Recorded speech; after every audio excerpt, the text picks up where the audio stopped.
Welcome to Midweek Chats with Garage Geek.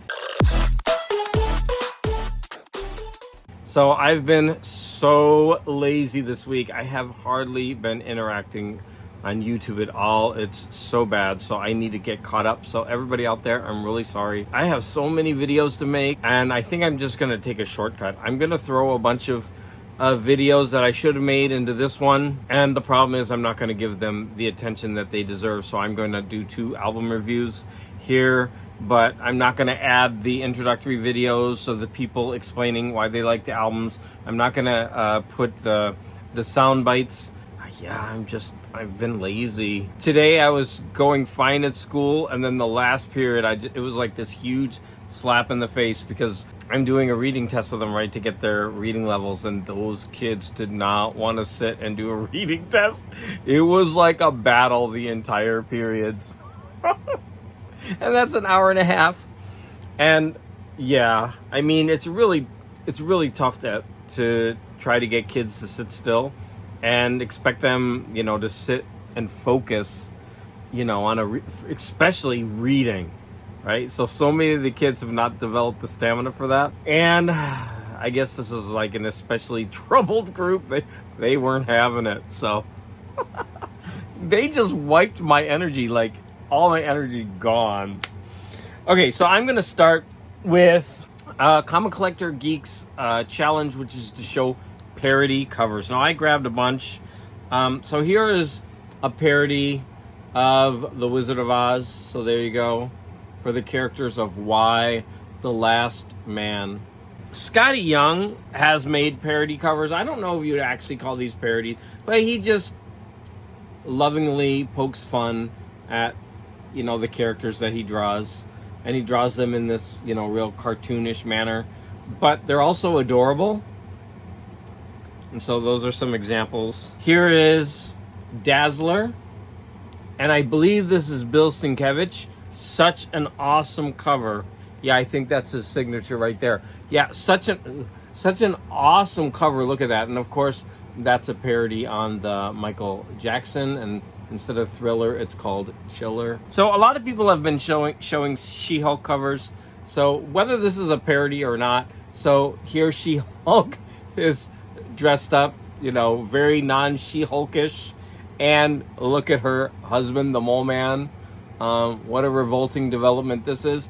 And that's also from doesn't Bugs Bunny say that? Who says that? What a well, anyways, all around, I just think if that's not a parody, it should be. Now, I got a couple of Disney. Now, I don't know if these are parodies or homages, but here is a parody of The Incredible Hulk issue #1, done with the Disney characters. And here's another parody of the first Avengers, I believe. Also with Disney characters. They put a bunch of these out, but these were my favorites, or are my favorites so far. I've got a couple that I think parody literature, and I have 2 that parody Hamlet, the same scene. So here we have Jenny Frison, obviously, what is it? Alas, Poor Yorick. And then here's Spider-Man, Spawn. Venom. I'm weird. I get those 2 mixed up. And then Alas, Poor Spider-Man, I Killed Him Well. So I actually don't like that cover. I really like that one though. And I have 3 more to show. So here's another one that parodies literature. So the 1001 Arabian Nights. This is the 1002nd Arabian Night. And The Thief of Bag Mom. I don't know why that makes me laugh. The Thief of Baghdad instead of The Thief of Baghdad, of course. And the girl on the side is saying, Sinbad was never like this. Howard the Duck. 2 more. I'll save a good one for last. This one is just but I thought it was parodying not only superhero groups, because this is like the lame superhero group, just parodying maybe team-up comics. And finally, again, this might be considered an homage. I'm not sure if it's a parody. So here is Ice Cream Man, and that, of course, is MC Escher. So no matter which way you turn it, you can get something out of this. Oh, pretty cool cover. So there you go. There is my entry for Comic Collector Geeks parody covers. I'm going to talk about 2 CDs that I listened to. So I am going through my 16 most requested, and I listened to this Doris Day a few times. Wow, stunning. And then I listened to this one, which is Crash Test Dummies. Now I was a big fan of Crash Test Dummies. During a couple albums that came out, I listened to them like almost religiously. This is so strange. It's almost a parody itself. Now, if you know Crash Test Dummies, that the lead singer has that like really deep voice, like if you ever heard that song, like he's got such a unique voice. And this album is like listening to an album of standards that has just weird lyrics. Like they almost play it straight. They sound just like American standards, but the lyrics are just off. I really wonder what the fans thought of this when this came out, because it's just such a strange thing. There's one standout track as being so weird. It's like a Johnny Cash impression, and even the lyrics are supposed to be like A Boy Named Sue or something like that. This is really strange. I kind of was getting into it for what it was. It's just weird. If any of you know this album, I'd love to hear your thoughts on this. And if you know what happened, like, was this album popular? I don't know. It's very interesting, very strange. So now I'm going to talk about 2 albums that I was supposed to do a VC Recommends I Listen. And so the first one is going to be... Oh, first off, let me say, last week I was driving to work every day, and I had to see this on this giant... So on the freeways of LA, we have these new giant... They look like those Japanese screens, right? So, but they're becoming more and more common in the United States, where... like in Times Square or something like that. But we've got them in LA now. They're these gigantic screens that rotate images, right? And this one kept popping up, and I was like, I don't know why, but in the morning driving to work, I did not want to see Harley and Poison Ivy like riding a giant metal penis. I mean, it's just, I don't know. Am I a prude? I didn't want to see that driving to work. And then when I would go home, I would see it again, and I was just like, damn, I kept getting slapped in the face with cocks on the way to and from work. Normally that would be a bad thing, but for some reason I didn't want it happening here. This is also cool. I found there is a Twisted Sister, what is this called? Super 7. Now these run about $20, and I actually have a wall of them. Not all of them are Super 7, but here's a new one. I really want to get this one. It's available now to order. But yeah, it's basically just a little doll, right? But the packaging also makes it really cool. This is New War, and this was recommended by Ben Rankins. And when I started listening to this, I didn't much care for it, but this one really grew on me. It's very subdued, and there's a lot of like tribal, I don't know how to describe it really. It's like very tribal, I don't know. It's worth listening to. It really is a good album. But the strangest thing about this, I would play the album on Spotify, and the last track has like a 30-minute break. And I would be sitting, reading or doing my crossword puzzle, whatever. And I'd be sitting here and I'd be like, why isn't my Spotify playing? Whatever. I would just keep going. And I would forget. And then after about, 30 minutes, I would start to hear this. And it was coming out of both speakers. And it started like low, and it would gradually increase. And I was like, what the hell is going on? Like, it felt like there was somebody in the room, like, whispering to me. It was freaky. So I was just like, okay, that's really freaky. And I kept forgetting about it, though. So every time I played this album, that would happen to me. And so it kept tricking me over and over again. If you have the vinyl version, that's not going to happen to you, right? But if you listen to the CD, or the online version of it, that that could catch you. So I guess those are called hidden tracks, right? After it's literally like 30 minutes later.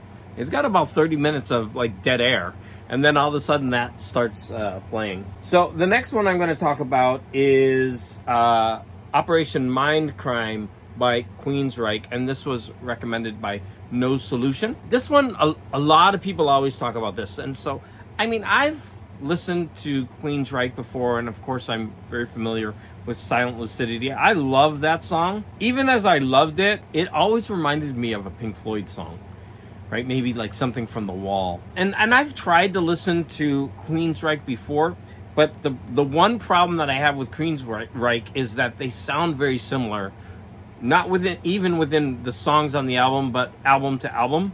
And that was hard for me to get over. I was basically kind of like forcing myself to listen to this album to try to get over that. And I did. This is actually a really nice album. I'm not going to say it's now one of my favorite rock albums ever. There are a bunch of songs in here and riffs that I really like. I guess there is a story to it. I remember now. But I didn't go deep into the lyrics to figure out the story behind it. So I bet that adds an even better layer to this. I'm going to look for this on CD, and hopefully I can find it cheap. Like I like to buy them used, and they'll have the lyrics there and I can follow along from that. So I'm going to definitely say this is worth listening to, and this one is like really grew on me, and this one is just so interesting. Yeah, both of them I recommend. I was going to review us. I have it over there. It's a Doctor Strange Treasure Edition. It's like really big, and the art in it was just so trippy. I mean, this is not even one page. It was like most of the page, and you can see like Doctor Strange is under this weird tree, just sitting there. And you've got all this landscape around. I mean, look at the details in this and the colors. It's just such a pretty visual in this. Now, the one weird thing is the people. The way he draws people is kind of off-putting, but you get used to it. So here's another example of some of the detail, the landscape details. Here's some more line work from it. It's the art is so trippy. And here again is like when he draws people, it's just weird. So here's, Doctor Strange, but when you look at his feet, they're just all kind of like weird. Like this one is, I cut it off, I think, but it's like bending up. It's different. Now this artist also did Silver Surfer Black, but I don't have that one. As I was leaving Los Angeles today, I saw the clouds over downtown. I just thought that was so pretty. I did listen to one book, so I'm going to talk to you about the book, and then I'm going to talk to you about some movies that I saw. The book that I listened to, it was called A Flicker in the Dark, and this was recommended by Omnicat, which is Larry's library's daughter. Okay, and I believe she recommended this, so I went ahead and got it from the library, and I listened to it, and I didn't realize, but I had heard it before, but it was so engrossing, I decided to listen to it again. It's a really, really fun listen, and I think one of the reasons that I find it engrossing is it's a first-person narrative by someone who's a little bit off, right? So the main character has been through a lot of trauma in her life, and she's taking pills to try to stabilize herself. She drinks a little bit, and then she gets embroiled in some serial killer shenanigans, and it's actually really well written. It's very gripping, but like I said, I had already read it before, and so I knew the ending, but I still thoroughly enjoyed this book. So I'm going to recommend that if you're a fan of the murder mystery type books, then you will definitely enjoy this, A Flicker in the Dark. So Omnicat, thank you for recommending that. It was great to hear it again. I had forgotten that I'd listened to it. I'm going to end with a bunch of movies. Now, I watched 10 movies since the weekend. You could see, like, I'm just in this mode where I come home and I just veg in front of the TV to get over all the activity of the work day. So I'm only going to go over the first 6, and then I'm going to save 4 for Friday, and by Friday I'll probably have 2 more. So I actually started watching the Gamera and Godzilla movies again, and so I'll have a couple of those for the next time. So the first one I'm going to talk about is Hidden Strike with Jackie Chan and John Cena. No. It's fun in a really bad B movie way. It's not a horrible movie, but it's just like a bad B action movie. And I mean, if you go into it knowing that it's going to be bad, you probably enjoy it. It's not horrible, but it is what it is. I mean, it is exactly what it looks like. But now let's talk about this movie, The Stranger. I actually have a lot to say about this movie. I believe it's Australian, and it's based on a true story. That's important because there they are, Joel Edgerton and Sean Harris. This movie is so strange. Number one, it's ultra slow. It's all character. But these two are so engrossing, you can't stop watching them. After the movie, I went online to see what people thought about that, and some people are just like savaging this movie because it's like boring and it's slow and they didn't care what happened to the characters and everything was unbelievable. Well, first of all, it's a true story. I have the absolute opposite reaction. This thing gripped me because of the performances of these characters. It's basically an undercover cop trying to find or get evidence, a confession basically, of someone who killed, let me think, it was a young girl, I think it was. I'm not sure if he killed more than one. I don't think he was a serial killer. But it was huge news in Australia, and the person never got caught. And so they were trying to get a confession. But, wow. If you're at all interested in what I said, you have to watch this movie. It is engrossing. And if you watched it and you hated it, let me know, because that's funny too. I want to hear what you have to say about this movie. I dug it. I would give this thing 5 Garage Geek thumbs up. Garage Geek thumbs up. Next, Titane. It's a French movie, I believe. My husband was so mad when this movie was done. He was like, that was one of your movies. And he like, whenever I play a movie and he doesn't like it, wow, there's hell to pay. This movie is strange. I loved it. It's like 2 totally separate movies. The beginning, you have this woman, and it's very Crash-like. She's like, she's got this wound, and she's in love with cars and machines.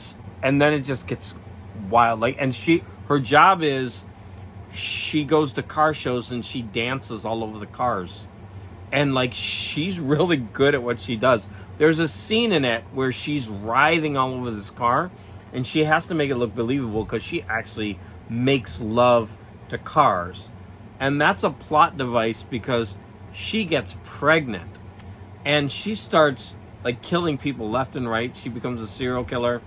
And then she goes on the lam and she changes her identity, and it gets more and more wild from there.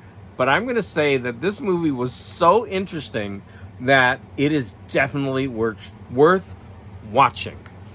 And I'm going to tell you, when she reprises her car writhing dance scene later in the movie, it is absolutely spectacular. Like, you cannot stop looking at her. Yes, Titane. Most of you won't like this movie. It's just crazy nonsense. But wow, is it a good movie? It's going to take a special type of person to really like Titane, but it is so worth watching. Okay, Mission Impossible 3 with Tom Cruise. So this is where the series ramps up, where it gets going. Mission Impossible 3 has two really iconic scenes. The one where they're on the bridge and a missile comes and smashes into a van, and the force of it throws Tom Cruise across the bridge. And then the other scene where he's swinging from one building to the next to jump, and he starts sliding down the slanted roof of the building. Like, that's a really iconic scene. But what is best about this movie, and the future movies as well, is the villain. So we got Philip Seymour Hoffman as the villain, and he's phenomenal. He's scary. And then I went online today and I found this headline: Mission Impossible 3 still has the best villain of the franchise. And this is even including the most recent movie, because this is a relatively recent article on Collider, if you want to read that.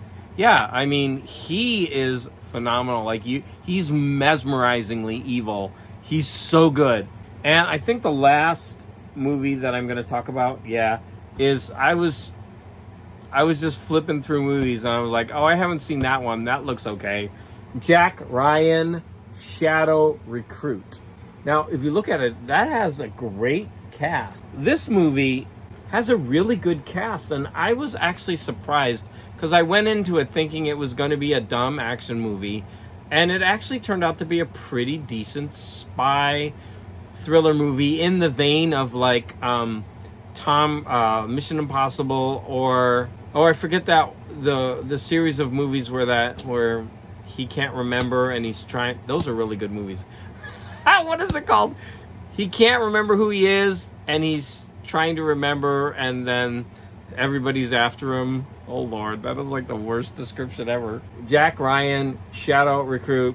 I thought it was pretty decent for what it was, so I think I'd seen it before though. The last movie that I'm going to talk about is American Hustle. I don't know why. I was putting off watching this movie forever, and I decided to watch it because I got a notification that, in an email, like, hey, this is what's leaving Netflix. And I was like, oh, American Hustle is on there and I need to watch it, and I haven't watched it yet. So I went ahead and finally watched it. Now, I'm a big fan of the director, and this director normally uses the same actors. Like, he uses Bradley Cooper, Jennifer Lawrence. He uses, not Al Pacino, the other mobster. What the hell? Robert De Niro. What's going on with my brain? Not to remember Robert De Niro's name? Seriously. American Hustle. I dug this movie so much. It was so good. Now, at the beginning, I kept thinking, wow, Amy Adams is phenomenal. Okay, so there she is, Amy Adams. Like, I couldn't stop looking at her, but there's a shift. Jennifer Lawrence takes over, and man, she is so good in this movie. Both male leads are great. This is like watching a Scorsese movie, like Casino or something like that. So there's this one scene in the movie that is just so funny. As soon as it was playing, I was rolling. Jennifer Lawrence is cleaning the house to Live and Let Die, and she's like jabbing at her son, and it has to be one of the funniest scenes I've seen in a long time. If nothing else, you can look that scene up. Although there's an extended version online, it's very different from the one in the movie, but it'll give you an idea. So there you have it, my midweek chat. I hope to see more of you on YouTube this weekend. I need to interact with a bunch of you. I need to get caught up on videos. But anyways, I do thank all of you for the support.